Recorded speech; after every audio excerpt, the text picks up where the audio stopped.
This week on The Ripple Effect, we're going to be discussing Oliver Glasner's backroom fallout, Michael Carrick handing Arsenal the title, and Liam Rosenior's first Premier League victory. And we're going to kind of focus on what could be a dangerous trend breaking modern managers, because this last month has been all about managers. And of course, AFCON as well happened yesterday, the final, Senegal becoming the champions, but in controversial style. Neve and Nedham are here with me. If you are new to this podcast, this is The Ripple Effect. We talk about the game, but also the ripple effects of that going into it and on the way out. And we're going to do 2 podcasts today that will be out this week. So make sure wherever you're watching this right now, click the buttons that allow you to watch the next one, where we're going to put forward a player for every Premier League team to get in on an emergency level. We've heightened it up to that level. So first things first, let's talk about, I think we've got to start with AFCON, Nedham. Go on, How because do you want to do this? When you talk about ripple effects and what could come from it, here's my ripple effect for this week. So for anyone who doesn't know, of course, Senegal win in extra time, amazing goal.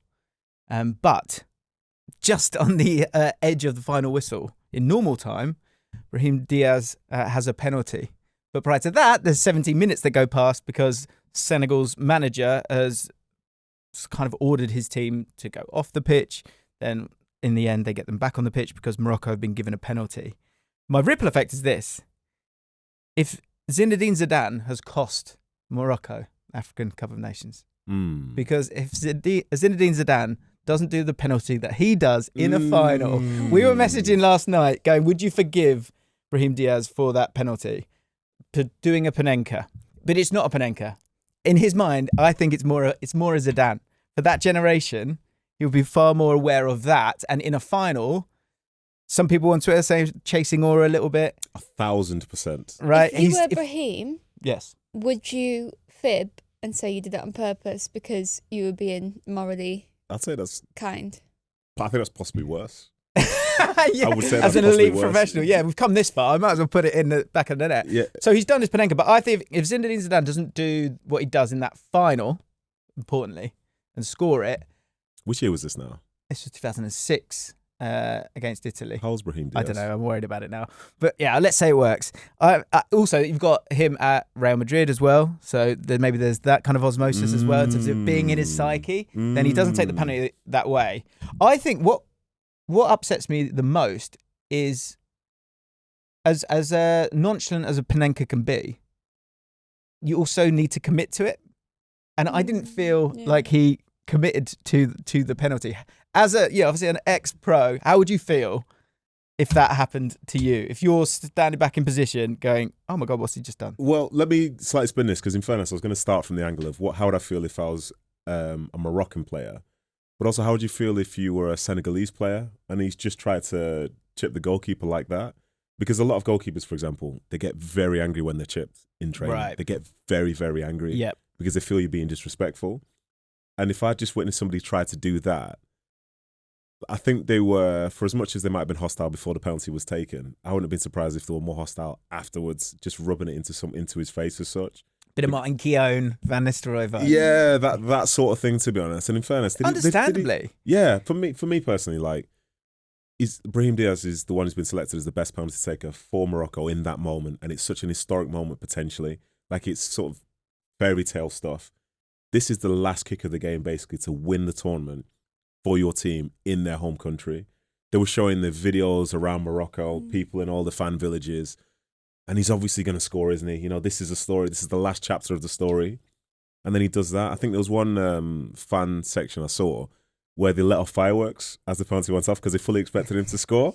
Oh, no. Like, oh, God, it's so awkward. And for me personally, again, if you're taking those types of penalties in that manner, there's like high risk and there's high reward, yeah? And the risk that he's taken, for me, isn't worth it. Because if a keeper saves a penalty or you miss a penalty and trying to take it away, which we class as more traditional, you feel sorrow for the person. When they try and do it in that manner, I don't know, it feels almost disrespectful to the moment itself. Is a Panenka just as like it's going as another penalty? Or should it be seen that way? So that's an interesting point. Yeah, because the one thing you could say is after all the chaos, Mendy's thinking, what's he doing? What's he going to do? Probably the last on the list he may think is that. If he'd executed it better, It's like traitors, isn't it? You're trying to like double bluff, you know, with your actions. So, of all the penalties, and I've heard Harry Kane do that. I think when Harry Kane's sometimes like outrageously nervous, he will go through the middle. But there's a difference though between going through the middle and trying to Panenka. Yeah, that's the thing, because you can just strike it into just the middle of the goal. It's the look of it, isn't it? Like interesting. I was listening on the way in. Jim White was sort of, you could tell that I could hear Jim White's kind of traditional values of just whack it, like coming through. Yeah. And he goes to Stuart Pearce. He goes, shouldn't he just whack? What's wrong with an old school Stuart Pearce penalty? Stuart Pearce is wild, by the way. But Stuart Pearce went, yeah, but I missed as well. Yeah. So to your point, you're right. Sorry to interrupt. Like it's the context around the moment, though. You know what I mean? Because it is so. If those penalties are saved, it never looks good. Such a bad look. Yeah. If you try and strike one in the corner, the keeper makes a great save, or you hit the post or something like that, then people will be disappointed about you missing a penalty, but they don't question your character for how you took the penalty. The Panenka, in my mind, unless I'm wrong, apart from people doing like stuttering run-ups as such, where again a keeper can do well by sort of not going too early, you just not. I don't want to be that guy that's policing penalties. I really don't. But I feel like if he would have scored the penalty, I think he still would have received some level of criticism for trying to do that in that moment. Like, just take it properly. I suppose if you go into a penalty, you have to, like, I think the key thing is you've got to go in with the mindset that you are going to score, not the mindset of what happens if I miss. Yeah. You know, what's going to look the worst. Yeah. So I suppose if you've done something like Panenka, that maybe means you're in that mindset that I'm always going to score 100 out of 100 penalties. But then he just hasn't. Yeah, and it's output based, isn't it? We've got to say as well, it's a crap Panenka. You know, I think that's the thing as well. Yeah, I think Mendy would have saved it either way. You know, what if he? He still no, he was firm. Because Mendy wasn't laying on the floor on the right hand side or something. Yeah, I think he saves it either way. Yeah, and in fairness, like I've got some scar tissue with this because in 2021, Aguero tried the same thing on Mendy. It's Chelsea versus City in a league game at the Etihad. Aguero tried to do the same thing. I think it was to put City like 1-0 up. Yeah.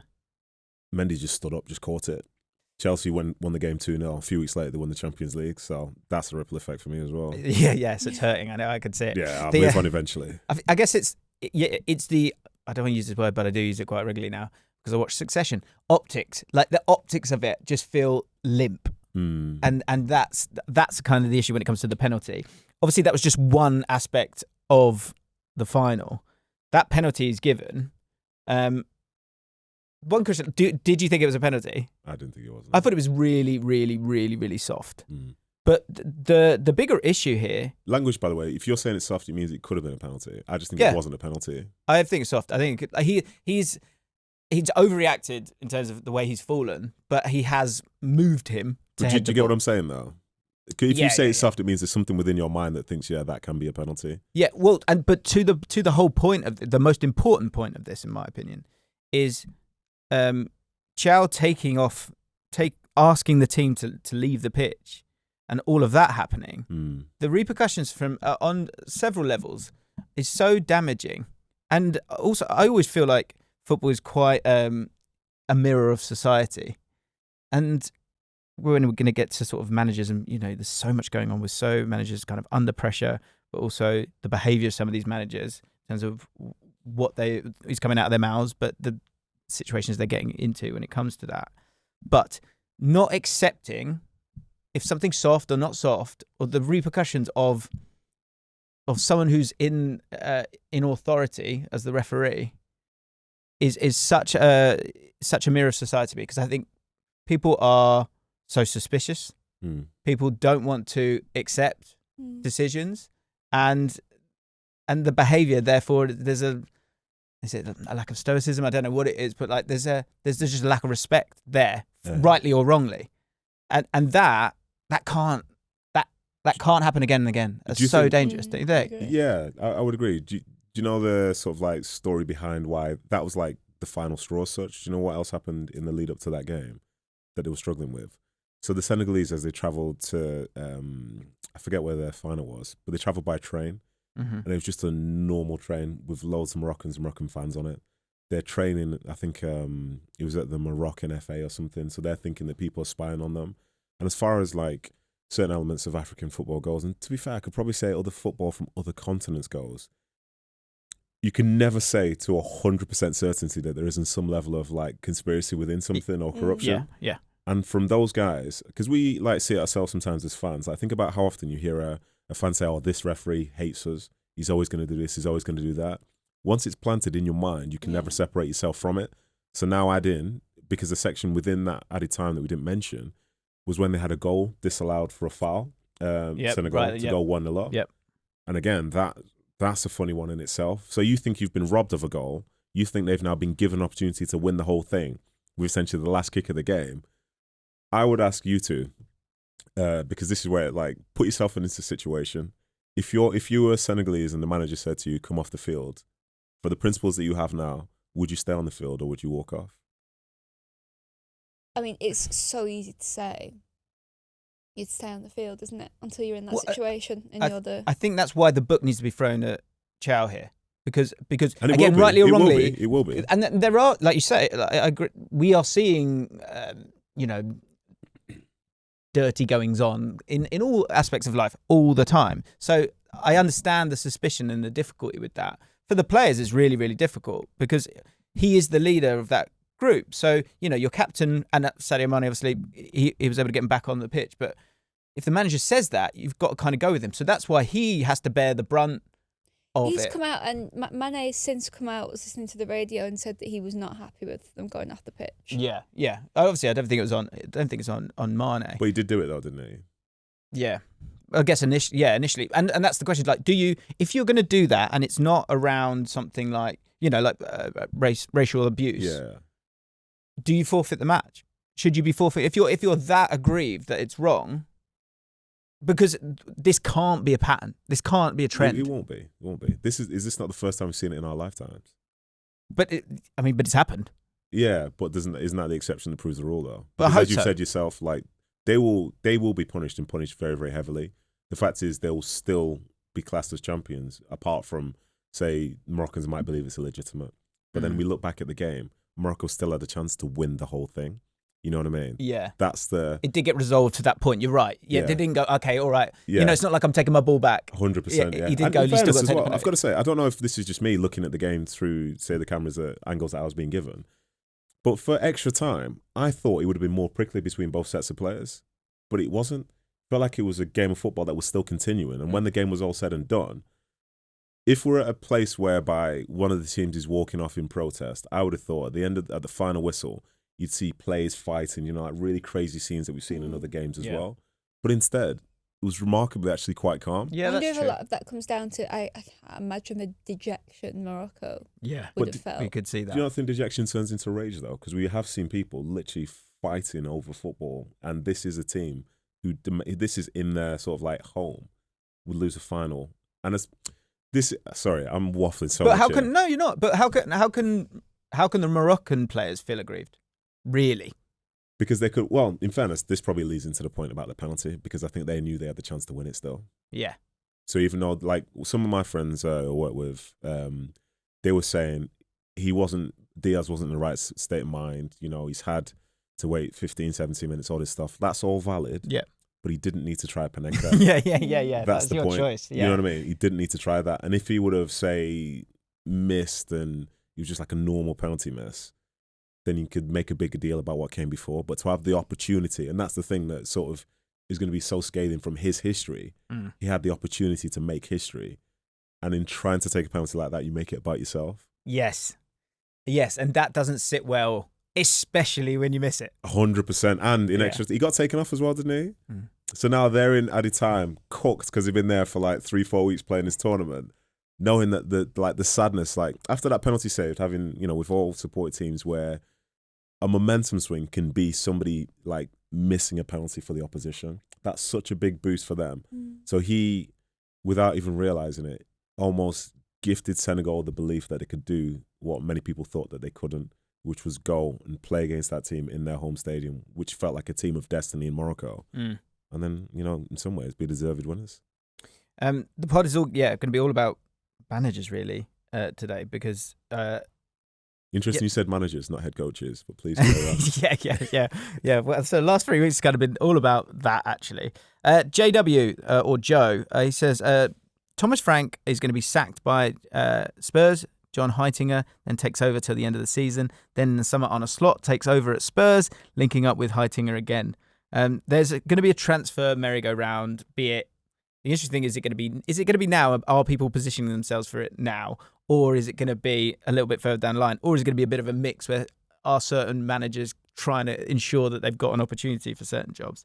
You could have Xabi Alonso to Liverpool, Arne Slot then to Tottenham, Thomas Frank then to Palace, Oliver Glasner then to Manchester United, if you wanted that. We'll get to Man United. Nedum, I know you're chomping at the bit. Cannot wait. Thank you. But with Chell going, this is my decision, this is wrong, kind of showcasing his power, wielding his power in that instance.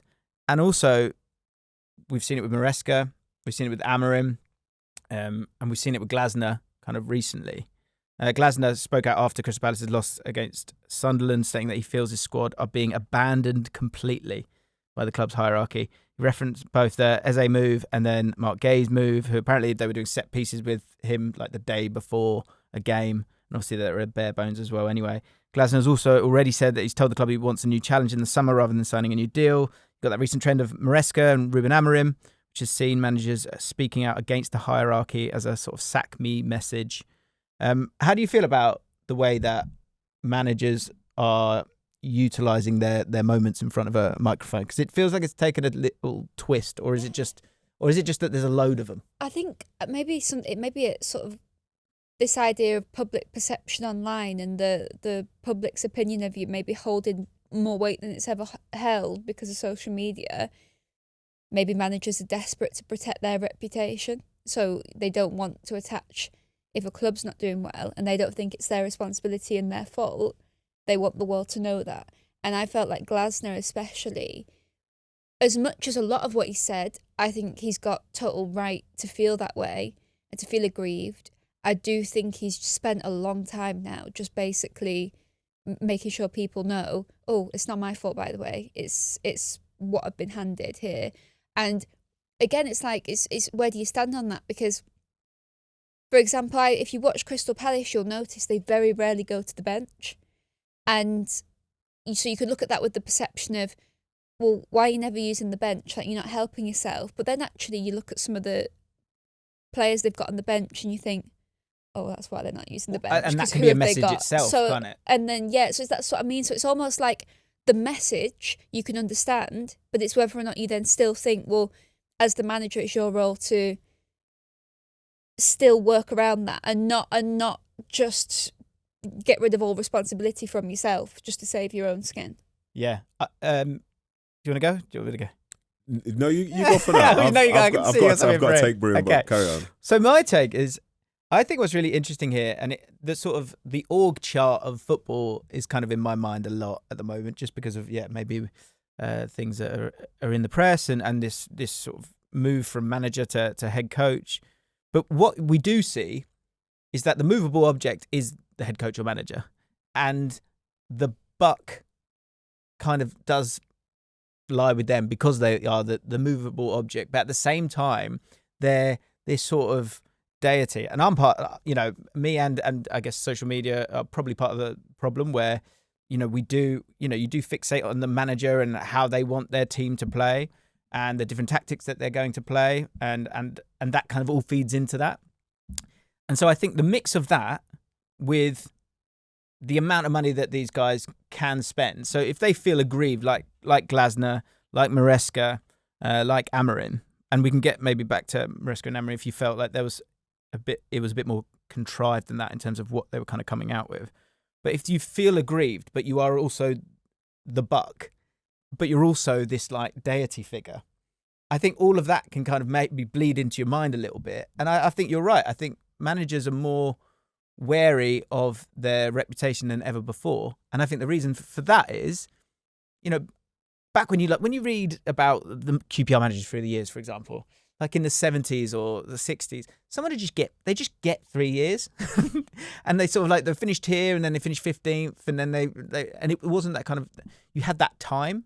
Now, I think there's so much pressure with it all and people are so quick to kind of go, like last week, Rosenior loses his first game and everyone goes, I just don't think he's good. Like, it's so quick that these managers want to look after their reputation a bit, and I think that all mixed together is leading to them speaking out a little bit. I think for me, the the one that probably feels a bit different is the Glasner situation, because if we talk about like Thomas Frank, Ruben Amorim, Enzo Maresca, they're talking about 3 clubs who get a lot of scrutiny, especially when they're not doing so well. I think Palace, overall, from a sort of like national conversation standpoint, they don't really command a lot of it. You know, they're not necessarily going to be the primetime game going forward, even if they're playing, say, primetime football. And I think Glasner himself, he is the manager within all those who probably has his stock high enough to where he can go somewhere bigger and better after leaving Palace.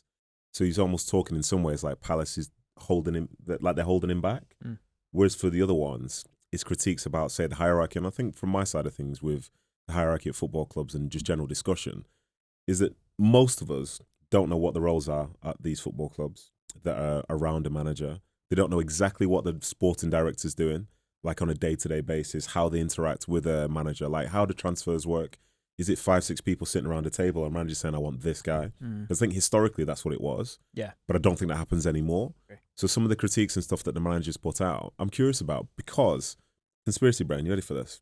Yeah. So, Neve made a good point that like Glasner doesn't really like to use his bench too much, and I think it was fair to say after last year that he likes his starting 11 when they're all available, and he will squeeze every last drop out of those guys.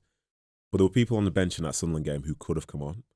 So there's Uche, for example. There's Sosa, who's 27 years old, and Glasner said, you know, they abandoned us, which you could argue like they did. You know, that might be a fact or whatever. But I think in some ways he's sabotaged that game to make a point. Yeah. And I think the other managers to do that in recent weeks was Amorim. But I think I don't know if you remember, but they did it against Newcastle. This was a Newcastle game, which was on TV. I think it was on a Monday night. He took off Casemiro after 60 minutes to bring on Euro. Then in the 89th minute, he took off Lisandro Martinez and Luke Shaw to bring on 2 youngsters to play in the game. When They won the game, didn't they? Well, this is the thing.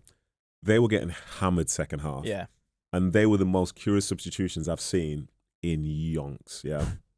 And I thought to myself, this is really weird. And I think the fact that they won the game meant that we can just casually just move on from it. But there aren't many people that saw those subs and thought this is like a sane thing to be doing from a skilled manager. Yeah. So my take on it, like, to come out and to speak up and to sort of address things in that manner, I think from when you do, in my opinion, it makes things untenable, because I think for Amorim and to a certain extent for Glasner, what they're doing at that point is showing that, like, and definitely, listen, I know there's somebody very close to me that's a big Palace fan here, but I think that in him not making subs, he's trying to make a point. Who's to say that he won't make a point further down the road again? Yeah. It's strange though. It's.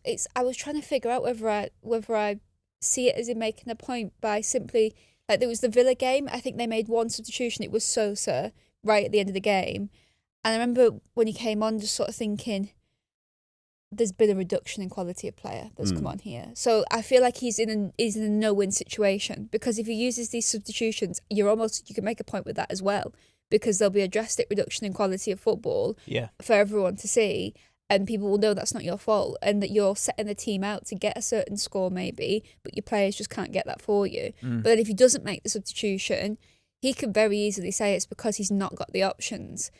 But then at the same time, like you said, maybe there have been particular games where maybe he could have done, and it felt like he's not on purpose. Yeah. But all these sort of mind games, it is light, though. That is still it is light, isn't it? Listen, I've got it here. The You Villa say bench, it's light. the game against Villa, that bench was light. Yes, What is it light? was. And And you're right. I was talking about light in terms of experience or light in terms of numbers on the bench. You got this is the Quality. bench. This is the bench, and then I'll give you the injuries and suspensions. Remy Matthews, goalkeeper. Walter Benitez, 2 goalkeepers on the bench. JD Canvo, Who's played? Okay. Where? When has he played? He's played this season. Okay, even but is if it Conference it's in League? Europe, but go on, carry on. Chadi Riyad, Borna Sosa, Joel Drakes Thomas, Daniel Imre, Caden Rodney, and Uche, as you say. Injuries and suspensions: Kamada, Sarr, Nketiah, Munoz, Rio Cardines, Czech Decore, Kapora, Jefferson Lerman, Nathaniel Klein, Mark Gay. 100%, yeah. Like, I It's get a the lot. point. It's It's a lot of people missing. Mm. But is it a case of, like, if they had 3 more injuries than the team, they wouldn't field an 11? Yeah, but I mean, God, it's You do have to accept, if you're in an injury But it's crisis, not Sunday League, then. what do you do? What do you do in an injury crisis? Do you give up? I would suggest that you're right. As much as you could be, you're fed up, which he is. I think he's more fed up at the Mark Gay things that created the explosion. He's like, I want him because I think he's not stupid either, Glasner. He's clearly ambitious, and he goes, "What's happening now is what's happening now," and he's annoyed about it, and he's aired that. He's got that across, and I think you look at the situation. They're not bringing in a load of players, and actually, should they? Probably not, because he is going to go. So save that budget for either the next manager. Is it true that there was a report that said that he told Palace that he didn't want to move forward back in October? So is it August? The club and managers still are of the belief that they could make it work, and they could. Yeah, and off the back of the FA Cup, there's a window there where I think if Palace show a bit of ambition, I think they can get a much more positive, bought-in version of Glasner in that team. I like this because what does it mean to show a bit more ambition, and do they have to? I guess. Well, I guess you want a future. You want to building and a it's a bit of a smoke and mirrors. You're right, but do you want? That's a good question. Do you want the best manager you could probably get right now, but he's pissed off, or do you want to kind of go with someone new? Are we talking about, and talking about ambition in terms of spending money? No, I'm more talking about. I think especially for clubs like Crystal Palace, I think you have got to think about the years ahead. Cool. And I think you've got to make a decision in your head, one or two things. I'll go back to something that I remember Sam Allardyce said when he was at Bolton, and they were pushing and pushing and pushing. And he went to the owner at Bolton and basically said, I can get Champions League football. And they said back to him, we don't want that. We can't afford Champions League football. Because he said, I want in the January window, I want like 2-3 players, I can get you Champions League football. And they basically said, we don't want it. Yeah. A decision was made. By the end of that season, Sam was gone, a new manager brought in. So I almost think you've got to make that decision off the back of the FA Cup. Palace, you've got two options. You either get behind Glasner, and that's how you build the sustainability, listen to what he thinks is best, or I think you cut ties straight away. And you then go down the route of what if it is that you don't want to spend as much, you don't want to match what he wants to do, then you bring a manager in that's basically going to suit what you want more, so you've got that sustainability, because now they're in a situation where you've gone from this level of high to next season. I think they could really be in a pickle. Yeah. I think the overall idea at the time was we kind of know he's going to go, but can we have this? Can we let this journey be? Can we ride this off into the sunset in the right way? Where I think that was the same thing. Where again, the sensible decision with Mark Gay would it have been? It wouldn't have been to sell him in January. It would have been to, if you're going to do it, let it happen a little bit earlier than that. Yeah. But I think the dream was, and Finn, you just give us a shout if you agree. The dream was Glasner's definitely going to go, but let's keep the bulk of this team together, understanding that, okay, Mark Gay, we've made a decision. We want you to stay to the end because we want to win the Conference League, because that's going to give us not just another year in Europe, but like all those extra moments for those Crystal Palace fans. They just want the journey to carry on. So that was the idea and the aim. I think Glasner, with the way the injuries have hit and the bad run, I think his ego's kicking in a touch where he's upset that because this reflects badly on him, and he feels like he's prime time, and he feels like he was close to that. And if it all works out the way he had it in his head and they all did, where I'm going to win the Conference League and sweet, then he goes off and he goes into a massive job. Whereas I think he's a little bit nervous and everyone else is sacking their managers. I think he wants a Tottenham job. I also saw him say that, I also report, so you would have to fact check it because I saw a report, I didn't hear him say it, but a report that said that in an interview, he said that he doesn't only play a back three, he also plays a back four. Yeah, so he did a great video with a Sky Sports presenter. I can't remember her name now, but she was fantastic. And she was, having a tactical chat with him. And he was focusing on, the idea that, okay, the starting position is something like that, but Daniel Munoz will fly forward. So all of a sudden it kind of looks like a 4-4-2. So he was kind of big on that. But the starting positions are still, do you want to have a manager who is leaving at the end of the year like that and is obviously fallen out with the board? Is it worth keeping, or is it worth getting cutting ties with? That's a great question. So what if you're Parish, what do you do? What would you do this week? To be honest. You'd cut ties? I think I'd cut ties, yeah. As sad as that may be given the recent history, I think functionally it's probably the right thing to do, because you're not on the same page anymore with somebody, but you're still trusting them to put a side out to be successful as you can be. But for him next season, if he's got a job that's going to be coming up, which he's potentially planning for anyway, I think as soon as your head's turned, like, there's not much to I just think as well from. from a perspective, do you really want your figurehead and big influence on the players to be someone who thinks that you throw all of them under the bus? And he's like come out and defended the players and said he feels sorry for the players.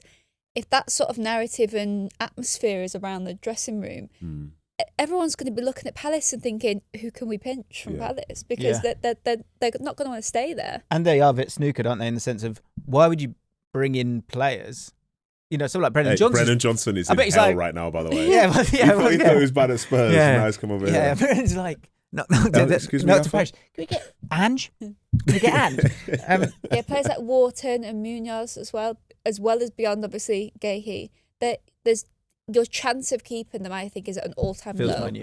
I think for me as well, think about, like, for Parish and others, if Parish knew that Glasner was going to be leaving at the end of the season, if he knew that in October and if kept it under wraps to this point, how did Parish feel where Glasner just says it at the end of an interview the other day? You know what I mean? It's almost like to make a point. Yeah. But if people within the club didn't know that, all of a sudden everyone's thinking about their options. Yeah. Is this the right place for me? If he's not going to be here, then what does that mean going forward? I think there has to be like a proper meeting today where you kind of really like, you can't like, Glasner, are you actually going to commit to this or not? You got to keep your mouth shut. I think he's doubles down because he's got the power. Is there a ripple effect for owners with managers coming in that there's something written within the contract where if you go after the owners in some way, I mean, is there anything like that? I doubt it. You could say there's stuff where you bring the club into distribute. No, I don't think so. I think because it's so broad in terms of things you could be saying or doing that some of it will be it'll be open to interpretation. And also, like Nevi, we're talking about the way the Glasner was. Imagine being on the bench at Palace and the manager saying you don't exist, by the way. Like, that's you know so what I mean? Think. We only had 11 players this weekend, and then those guys, look at them. I always think that with when they talk about strikers, we've got no goals in the team. It's yeah, exactly. Yeah. So God, it's awkward. I don't think so. I think if anything, in my mind, some of the sackings that have happened in recent weeks have highlighted the actual job that's required of a manager or coach that goes into these places. Because I think some of the stuff previously by the managers or coaches that have come in has almost been open to interpretation.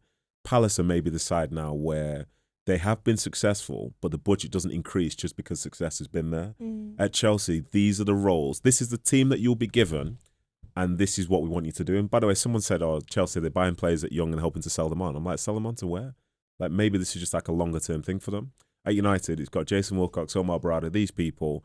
This is your job description specifically because the guy that was there before thought he was something else. So I think in some ways, some of these sackings are a way to identify what the future has to look like for the next manager that applies for the job. And there's no like, maybe this or maybe that. It says, no, this is what it is. Yeah. It's quite an expensive way of providing clarity, but maybe it does. Just quick answers here, right? Yes or no? Like it or don't like it? Okay. Neve, then Alonso to Liverpool. I like it. Okay. Slot then goes to Tottenham. Don't like it. You're supposed to answer as well. It doesn't matter. Thomas Frank, Neve, you just do it. Thomas Frank to Palace. Like it. Glasner to Man United. Don't like it. Don't like it. Okay. I don't see why Glasner would want to work under the conditions at United, to be honest. I don't see why Man United are back. Have you not seen? I don't see why United would pick Glasner. Wouldn't they find themselves in a similar situation with Amorim, where it's the style of play just goes completely against what that club's all about? True, and I think as well, like listening to what feels like millions of United fans in my life over the last few days, like I feel like they want this like powerful figure at a football club because they're so wedded to the powerful figure, for example, that is giving Michael Carrick, for example, the blessing to take over at the job, you know, as far as Ferguson.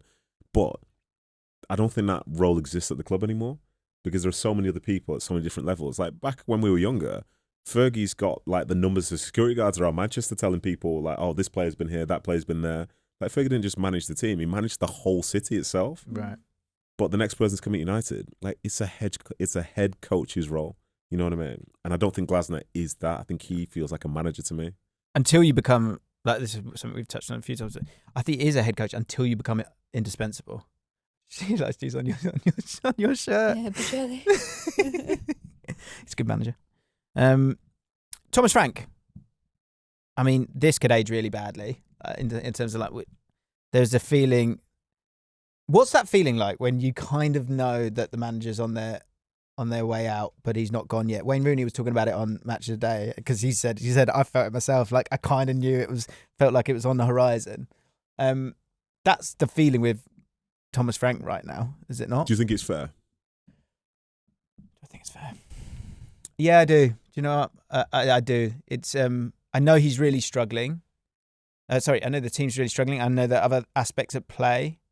But I think they've got to be better than this. Slight spin on this, because I think it does feel inevitable at this stage. And the weird thing about Tottenham is, for as bad as they've been in recent weeks, like the next game's just a Champions League game. Like, I forget that they're in the Champions Dortmund, League. Yeah. They're in an all right position in Champions League. So Spurs can be split in half based on home and away form. At home, it's West Ham, Burnley, and Wolves are the only teams with a worse home record than Spurs. Can you name how many teams have got a better away record than Spurs? Better away record? Not many. They've been okay away. One, Arsenal. One. That's it. So if that was on its head and the home record was better and the away record was worse, would the pressure feel the same? I think it would, just purely because the overall is so low. Do you know what I mean? Like, their start to the season has been poor. Do you know what? Nedham said this to me when we did a pod, and it always stuck with me. So when it's like, when you're down the bottom, what's important, and what are the 6 things that might keep you up? And I think one Nedham said was you win your home games. You win your home games, you get to put the not good music on instead of the bad music. Yeah. You get to go round and clap and go, yeah, we can still do it. And there's that connection gets formed. So I think it definitely would change it a little bit. Not to say it'd be completely clear. I think he'd still be under huge pressure. I'm not sure he might not be in the same level of like dejection that's there, because the sound it's horrendous. You can't lose to West Ham at home. Yeah. When you're on that bad run. And the home games recently, I think I really like Thomas Frank, and I think you hear from most sort of people, and they all kind of like him. They know he's smart. He's obviously done a great job at other places. But you've got to go with the results a little bit. And Brentford, Sunderland, Bournemouth, Villa in the FA Cup, and then West Ham, they've not won any of them. I think as well, there's the if, buts and maybes in terms of the records, but also if you look at just like the why do you think it is that it's the home that they struggle so much? And does it stem from the fact that the style, the way in which they can grind out a result and win a game is by sort of going to another team's stadium, having time off the ball, soaking it up, and then going, at it. And I almost think, do Tottenham really want that to be how they win football matches? Because they don't want to be sucked into this idea of this last season and this season, the table position finishes. Do they want to be sucked into that sort of battle? Because that's they're getting close to relegation. Like I was listening to Ben Bowman, and he's so dejected, and he's talking about relegation, like legitimately. And it's because it's funny. I was thinking about, is there a way that West Ham survived the season? So I was looking at the teams, and the 4 teams above were Forest, Leeds, Bournemouth, and Spurs, wasn't it? Yeah, exactly that. Yeah, Forest, Leeds, Bournemouth, and Spurs, and then Palace are on 28 points. West Ham are on 17 at the moment. Forest on 22, Leeds 25, Bournemouth 26, Spurs 27. Yeah. Like these aren't the waters that they want to be in, obviously, and I think that's a really good point. When it comes to the away form, there's a pressure to go and win the game and be the protagonist in it. And I think for whatever reason, and there are players missing for Spurs, but still everyone's got players missing at the moment, so you've got to find a way. That lack of impetus for you to go and win the game, it therefore maybe leads to a bit more space on the counter-attack, and that's worked better for Thomas Frank, whereas at home, they're struggling with that. My perspective on this as well. So when I was doing some radio yesterday, I think it was Conor Cody was saying, I think it was Conor, he said when Frank first came in, there was like a sign at the training ground. It said like throw in like test day or whatever. So all these players are seeing this sign on the training pitch, and they're going to go and try and figure out who's got the long throw in the group. Need a sign? But it's almost like doing it as like a bit, you know what I mean? Here's something funny or whatever. And I think with Thomas Frank... it was a joke. Sorry, got you. No, it wasn't a joke, because they actually did it. But like just to encourage people to do it in that sort of manner anyway. Okay. But the thing about it, and I think we're probably all guilty of this, certain managers you have your doubts about, but you suppress them when there's success. Yeah? Certain things you think, well, maybe they'll struggle with this, maybe they'll struggle with that. But until they start doing it, you just accept that it's in the background. So certain things about style of play that Brentford had, you thought, well, how would that translate to Spurs, a different sort of squad? And when they played, I think it was PSG in like the Super Cup final, the long throw, set pieces and stuff, it looks good because it's dangerous. Yeah. Then the danger disappears. But the expectations are low as well. Aren't Yeah, they? then the danger disappears and now you're watching your team just take long throws and set pieces and nothing's coming of it. So now all of a sudden it's more of a drag and you can see the negative side of things. Like, for example, like Liam Rosenior is somebody that I played with, but I know tons of people think he shouldn't have that Chelsea job.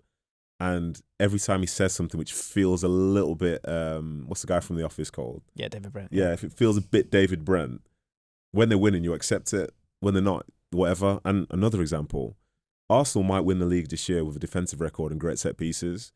If next year they're in like fourth and the set pieces are there and they're not doing well, it says, well, could you just crap all you do is set pieces? Success can really affect perception. And Thomas Frank looks like this job's too big for him because some of those traits and strengths that he had previously, they're not working anymore. And it's kind of what people didn't want to see from their club, I think. And also maybe like, for example, with Brentford, let's say, because there were signs there at times with Brentford that I noticed that in games that they weren't doing particularly well at, it was that they couldn't get the ball from defence up to their attacking threat. When they got the ball up to Mbeumo and Visser, their sort of success rate of converting that into a goal was very high. But then there'd be games where the sort of the defence on midfield would struggle to sort of play it out to them. Like be lots of times where they sort of just caved in. That if it's going to be like that at Brentford, it's almost maybe not completely noticeable.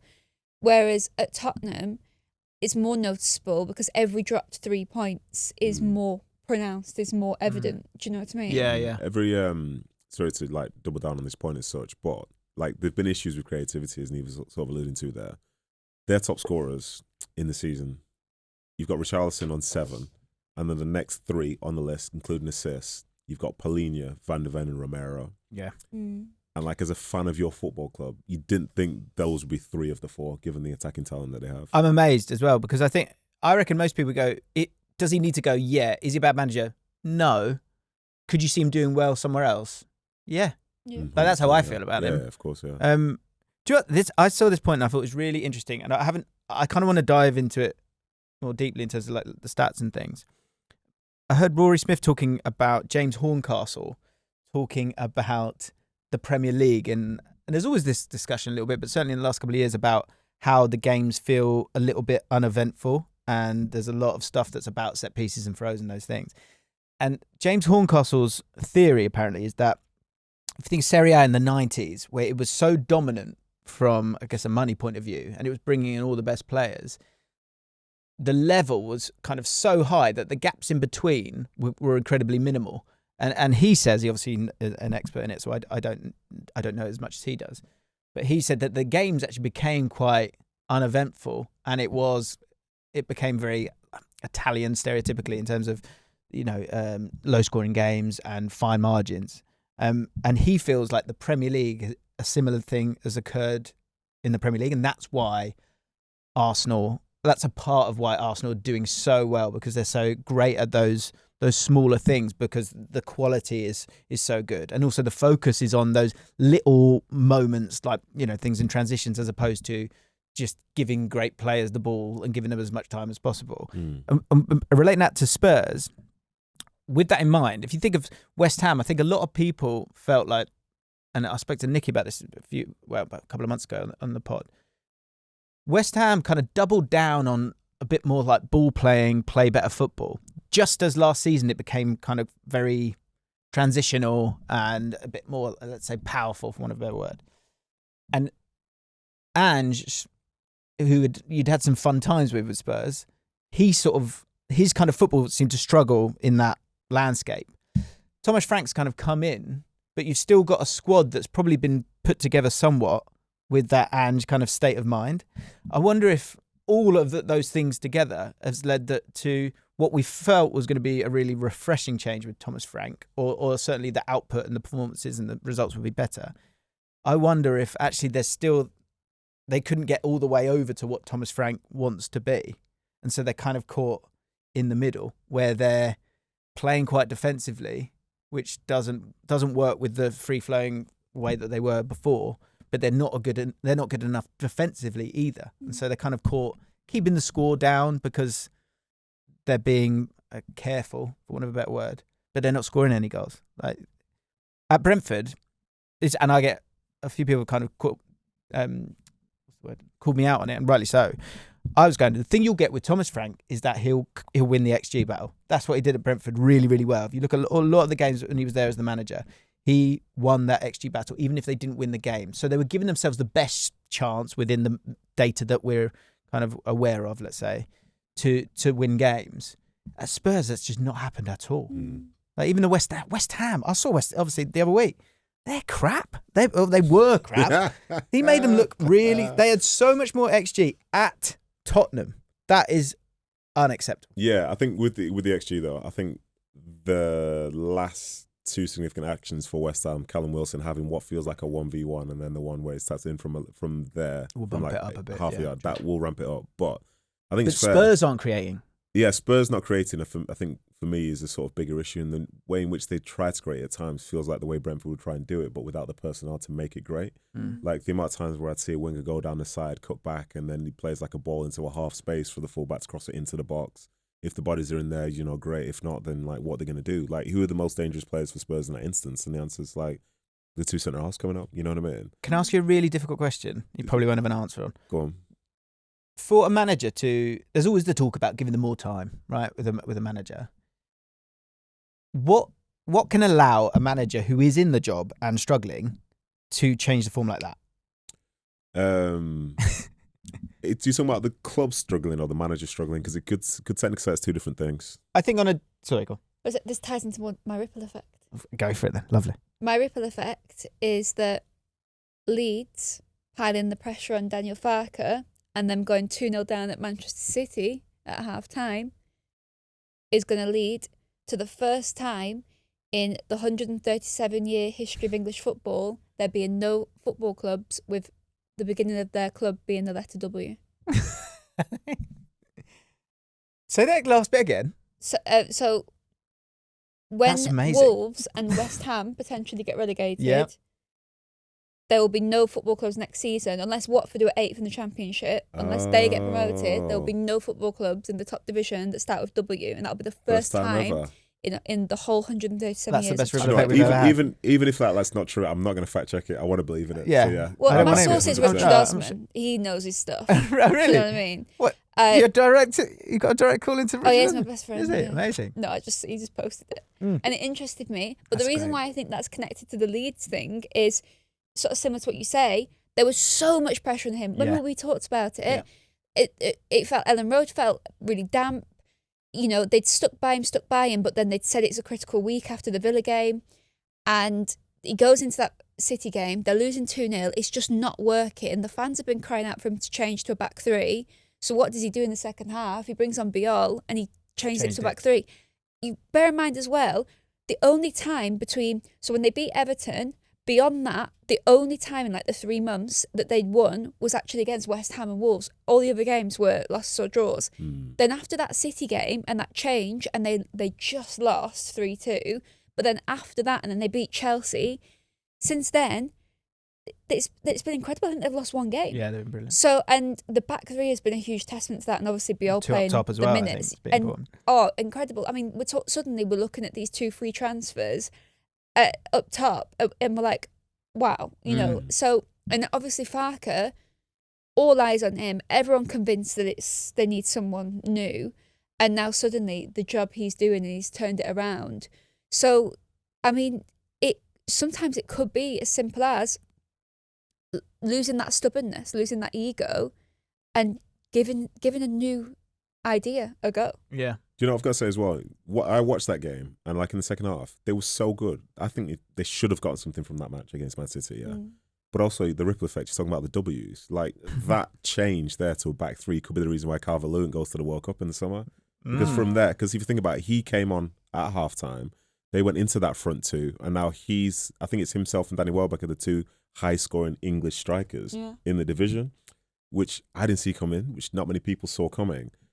But it makes sense in terms of how he plays for them now. And having played for when I played, I do like a back three, but not necessarily because it's defensive, because it allows you to attack.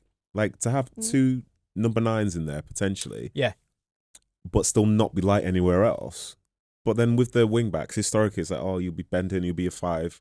No, you can get real good attacking down the wings.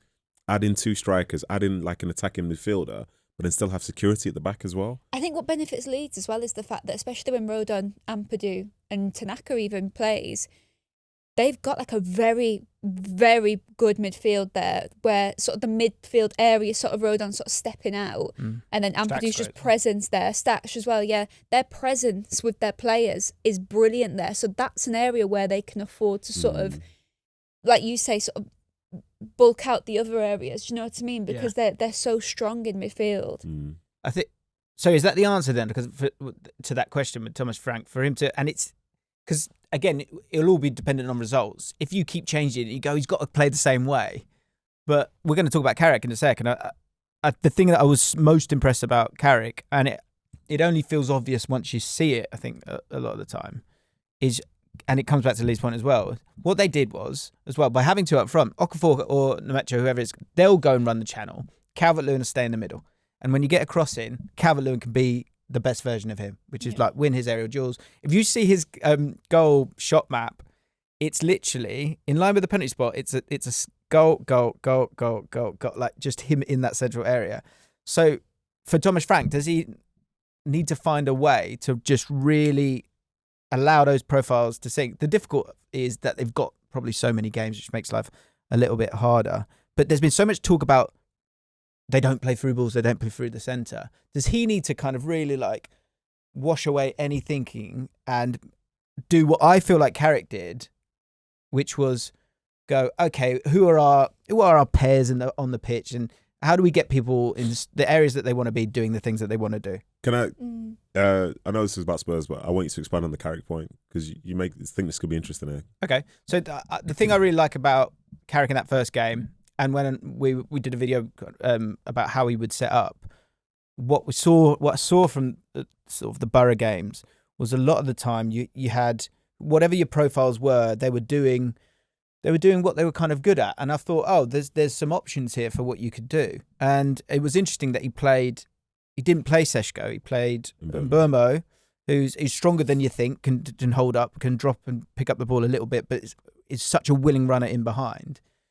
But if you think of sort of the pairs around the pitch, Delo was probably one of the best games I've seen Delo play in a long time, because he was just being a combative right back. And actually, there was a few moments when he got the ball in more attacking areas. He played an awful pass to Ahmad, or Bruno Fernandes being able to, because he's got so much energy, if he wants to run the channels, he can. But when he gets the ball, he can turn, and he's got runners. You've got legs out wide. Dorgu was able to get up and down, but importantly get back. Ahmad, who does always works really hard, was able to be aggressive, but also was able to get back. Everyone was doing what they're best at.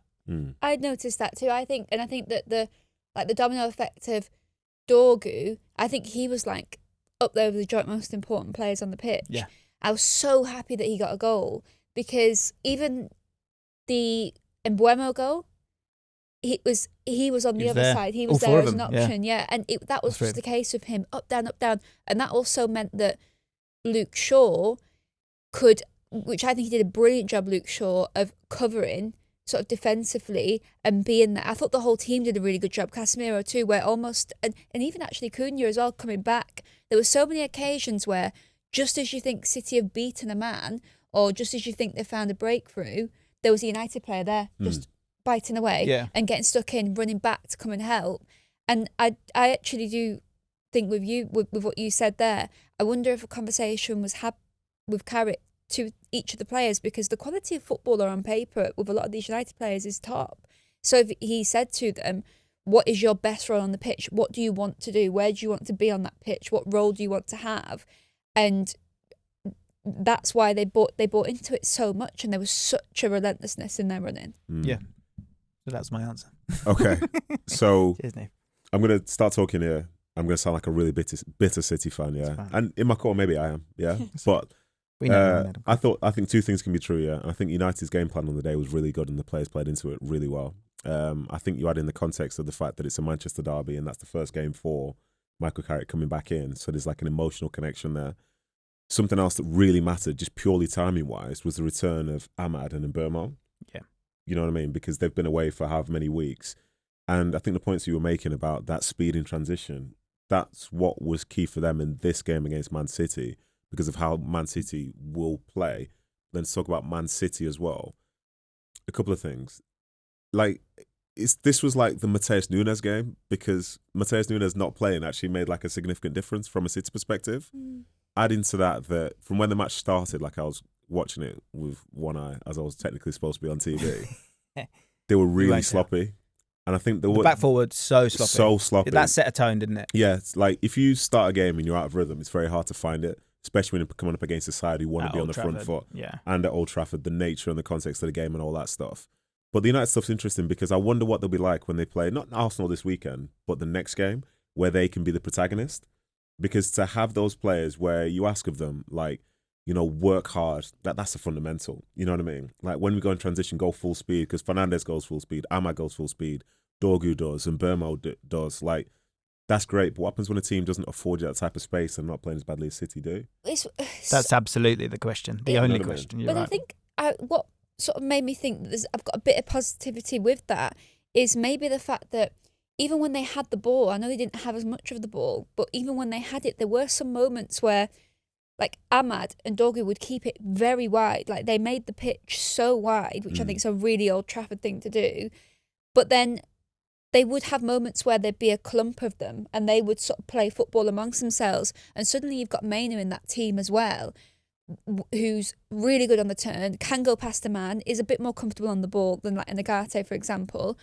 And suddenly you sort of remember that, like, Bruno and Mainu and Casemiro, that these guys can play football. I think you could only do that with Mainu in that midfield. That's because I focused on that on my reaction to it, because I remember him he did it for England in the Euros, is why he played, I think, so much, is that, and maybe actually Steve Holland, kind of went, let's do this, is that he just would trot into those areas and it would really give Casemiro a bit of support. They would actually stay in those spaces for a little bit more longer to allow the Man City players to come in and then recycle out. And that massively helped. I think you're right. The question is that because Man United have lost once in the last 6 games against Man City. So as much as I think it felt really refreshing, because it wasn't a rear guard and go. No. It was. They were really, really good. You're right. It's against those teams that go, okay, you have the ball, come and break us down. That's always been the issue. I genuinely think like United would be fine, because like I do think they're a talented team. Like I've said that for the longest time. Like I think we were at the start of the season having a discussion around where does this squad rank, and I think I was probably ranking them a bit higher than you were. But for the way that like they play, it was almost in some ways like the perfect game to play against City, because, for example, from a City perspective, Guardiola's talking about tiredness and all that, and I'm sure they're going through it, other teams are going through it. But a back four of Rico Lewis, Kusanov, Max Allen, and Nathan Ake, who's currently, I think you can see by strapping, he's injured as well. That's the perfect back four to go and get at. Totally. Yeah. And the passing was so... Max Allen, everyone will go, well, you're the kid. Kusanov was awful. Yeah, listen, I could argue that all 4 of them were. Yeah. And you know the what I mean? space either side of the centre-backs that was constantly there just suited exactly what United had in terms of their runners. And I think United are a good side, and I think they'll continue to be good. I think they'll have an effect on so many things between now and the end of the season, especially when their energy's high. Like we felt this before. Like a United team with good energy, but with attacking talent who are almost being under Carrick, they'll be prioritised. You know what I mean? Like Carrick will try and put a battery into the back of all those forwards. Yeah. You know what I mean? As opposed to certain managers like Amram and others who'll be more pragmatic and so concerned about the process that they won't necessarily think about the outcome as such. I'm really intrigued to see what team he puts out in a game against. I think he'll probably stick with the same idea, maybe against Arsenal. I think it is next. And just to say, like, XG philosophy, we've had on the podcast talking about XG. If you don't want to know more about that, They're highest in the league now. Sorry? United highest XG. Oh, I don't know, but they had this was Guardiola and Man City's biggest ever XG defeat, 3.81. And that's excluding disallowed goals as well, by the way. But United's XG before the game, like the way we talk about them versus the reality of it all, I think their XG for the season was either second or third in the whole league. I'm always wary of that a little bit when it comes, because game state can play a little bit of a part. In what sense, though, across 21 games, though? Yeah, true. That's the thing. Like earlier in the season or whatever, then so be it. But I think as time passes, because it's not like we've seen United have a penalty every single game, for example. Yeah. Like, that's a lot of football. That's a big sample size. And even for the game, say, against City, like, it's 2. But look at the makeup of the 2. It's not always, like, 2 big chances and nothing else. Yeah. Like, they also had, I think, the most shots in the league, but then one of the lowest conversion rates.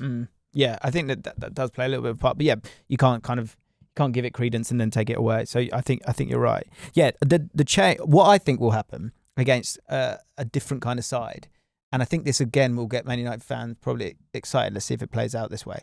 I think on another day, you maybe play Bruno Fernandes on the left or Mateus Cunha on the left. It'll be interesting to see how he totally works it out, because you've got to play Bruno Fernandes probably. But he might put Dorgu, or if he wants to stick with Luke Shaw, fine. But I can imagine bringing Seshko in to that team, and actually the focus against a team that's got a bit more of a low block is, yes, playing with a bit more pace, but being a bit kind of old school Man United in it, in terms of having those fullbacks kind of really working with the guy in front of them. And I think they'll get some crosses. They'll look to be getting those crosses in. Carrick was quite big on that at Middlesbrough. So I think the low block issue that you've seen with Man United, if Carrick is going to have a fantastic run to the end of the season, that's what I think they'll do. I think as well, what's really novel in this scenario for Carrick at United is the fact that they're not playing in any of the competitions. Like, their runway to the end of the season is more clear than majority of teams they'll be competing against to be in that top 4. Yeah. It's literally 1 game a week essentially until the end of the season. Whereas for others, it's like, do I play this guy? Do I play that guy? It's midweek game, Carabao Cup, FA Cup, Champions League, Europa League, Conference League.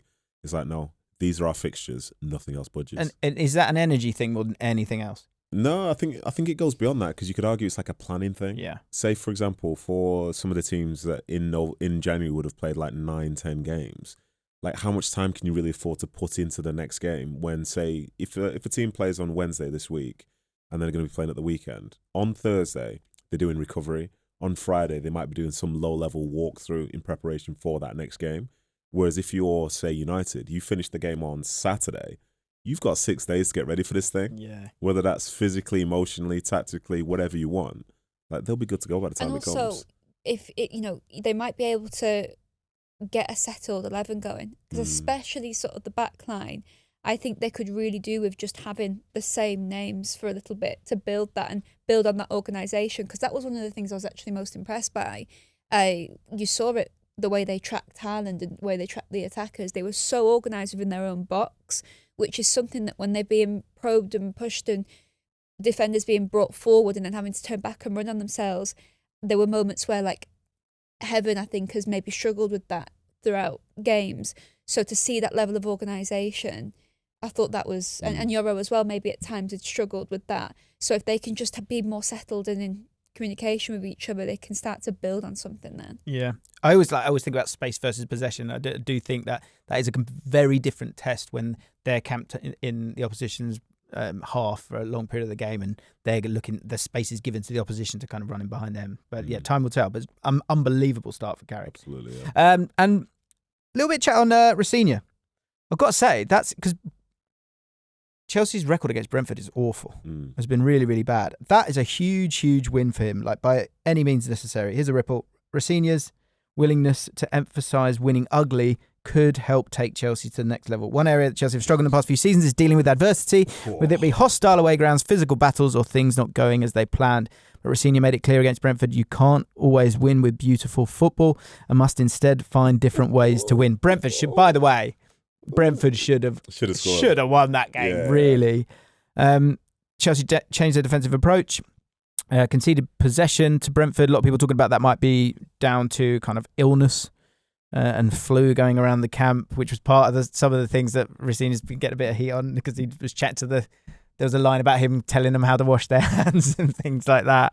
The one thing I do, because there's all these like moments that you can memeify if they're losing games, which is why I think that game's so important, that they want it however it comes. But if you zoom out from that, what is Rosenior really, really focusing on? He is focusing on everything aside from the tactical, like the basics, the kind of working hard and those aspects, which I think if he can just stick with that and get a couple of wins. Basics, like working hard. But that's fine.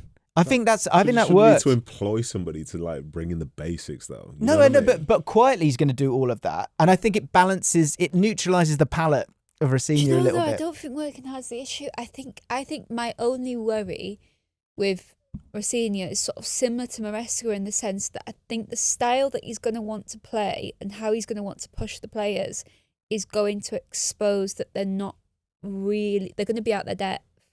Like, I wonder if sort of similar to Maresca, looking back on the Strasbourg game against Crystal Palace and this keen idea behind the goalkeeper and the centre back being involved in the build up, like heavily involved, and it being quite daunting and risky, and there were multiple occasions where Palace didn't score when they really ought to have scored.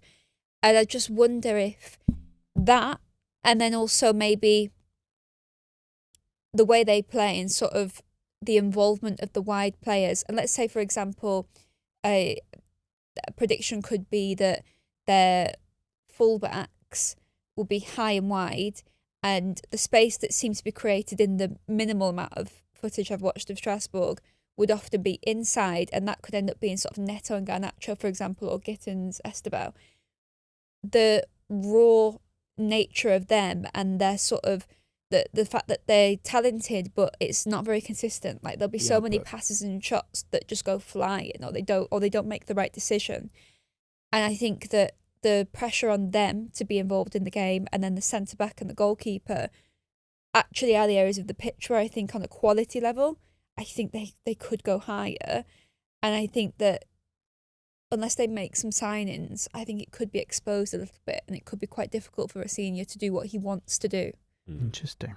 So if Rosenior loses his job, is it going to be Gary Neal that's next in, since he's in Strasbourg now as well? Yes. You know, I think for me, one of the weirder positions to be in, I think, in the sort of recent Premier League era as such, is that of a Chelsea fan.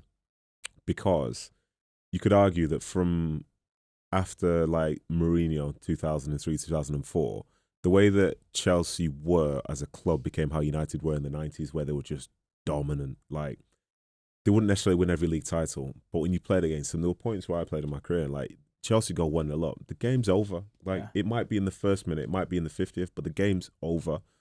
They had experience, they had like world-class players all around the place, and you could not bully them.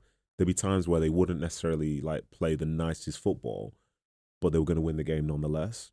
Whereas now you fast forward to this section where they've got one of the youngest sides in the Premier League, and they're built on potential, but not just on the field, but off the field, with a manager who doesn't have the gravitas of like Mourinho or like Ancelotti or, you know, all these people from the past. And as a consequence, with Liam, like, you know, people aren't having him.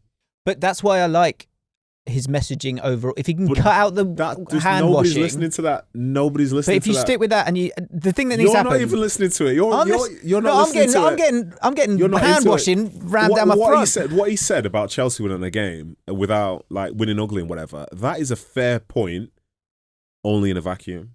Because the fact is, it's Chelsea against Brentford, and you're at home, and Brentford have had more possession than you. But I think it leans into the ideas of the gaps that Chelsea have had and things that have been thrown at them, and I think it speaks to fans inside the stadium a little bit more. And I think it's calm, it's quiet, it is a bit boring. And I think as long as the goalkeeper situation or the way that he wants to play out, as long as he can get through first 6-7 games without two of those silly mistakes. You think he'll be all right in the 8th? I'm not sure. I think he'll be all right for a little bit longer. He needs to get through this first little batch. And so keep quiet. Don't give him any news. I don't know, man. Like, focus on universal truths and you'll be okay. Go on. I'm just excited to see what they do in a 90-minute against like a top team, because I always felt with Maresca, I actually trusted that he could go into 90 minutes against anyone and make those tweaks and do things to sort of win. Whereas it was the week by week by week where you go to Ellen Road and it'd be physical and your players could get bullied and their heart's not really in it and they just get lost in the game. So for him to be able to win a game like this in this fashion, that if he could do that, and then we see him against a sort of higher up opponent where there's a little bit more, where you've got to make those tweaks to be pragmatic within the match, then that is the potential positive. I think from a result like this. I think you just got to Grind. survive. I think for now he's got to survive because Yeah. like those opportunities. Obviously, played Arsenal in his like second game, but like those big games are coming and those opportunities will come. But it's what the feeling is around him. Because I agree, I think most people aren't having him, and so he just needs to survive for now and get his foot feet under the table. I don't know. Like I like Liam as a human being, and I want him to do well. But the way that he's being spoken about feels the same way like Potter was being spoken about at Chelsea. I agree. In fact, I'd probably say no. I'd probably say in a worse way than Or Potter was. quicker to it. For Yeah, sure. because like Potter had experience in the Premier League doing a job, which some people said was like a really good job. You know what he was doing at Brighton, for example. But with Liam, like there's the whole side of things. Then there's Strasbourg, and most people, like you could say, are English football snobs. They weren't watching Strasbourg. Yeah. You know what I mean? We saw them against Palace, and we heard they're doing great. Yeah. But him coming over with no real gravitas for a job which historically required people of like the biggest status to be there, because you could win a league title and be sacked the next season. Like if Maresca wasn't perceived as being good enough by the fans, what do we talk about Liam Rosenior? I hear it. I agree with it. I think the point I'm trying to make is I don't think you can blow away Chelsea fans right now. So all you can do I is think survive. he could have. I think if he loses that game, which he should have, I think this is an ugly conversation. I like I say, I'm not speaking out against Liam. I'm just going off like the general feeling around the place. And I think if I was a fan of Chelsea and I was being told that the manager's saying, it was ugly, but we found a way to win, I don't think that's necessarily what they're interested in. What do you want him to say though? To say that he's happy. I don't want him to say he's happy with it. I want him to say we've got lots of stuff to work on. Because I want, like, I don't know, maybe I'm wrong here, but with a new manager, you want to see something like, look at United on the weekend. Carrick came in. Sure. They played really well. Yep. And they're fully deserving of a win. And now here's Liam, like, and in this game, in a derby game at home, it starts off, for example, that you're in 8th and Brentford are in 5th. And you walk off the pitch and you've scraped a win. But you did win. Like, I think, say they hammered them, like, say they hammered them in XG and have like 1 million shots, blah, blah, blah, but they lost. I think they take. He'll go mad. But to just survive. He's just got to survive right now. I'm sure there's Chelsea fans listening to us right now. Let us know what they really think. Yeah, let us know. Guys, follow the podcast. Hit the buttons that are near you right now and back the podcast because I love having these conversations with these two and others as well at different times. So yeah, go check out the guys. Links to their socials are in the description, and we're going to be back for another podcast later this week. So don't miss that.